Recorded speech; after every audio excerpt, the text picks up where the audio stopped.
Magandang araw po mga tropa. Mag-repair po tayo ng aircon mga tropa. Wala kasing freon. Ito 10 tonner.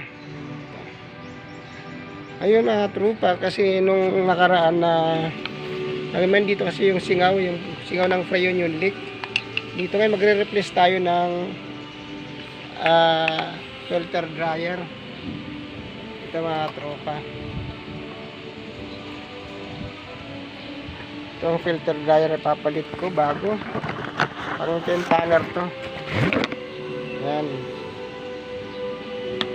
Kakalikas yan sa lakas ng pressure at saka nagkakaroon siya ng kalawang.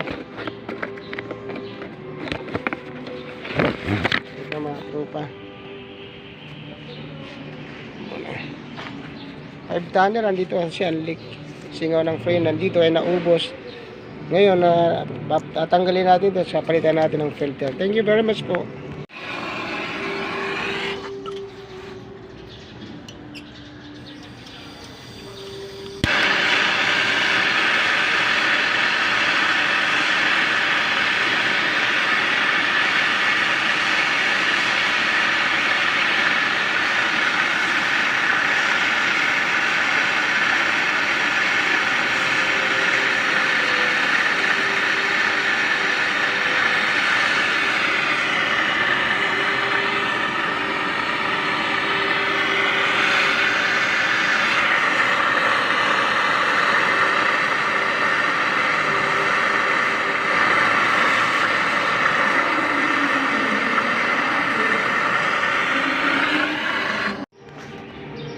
Ayun na, nahinang na natin mga katropa.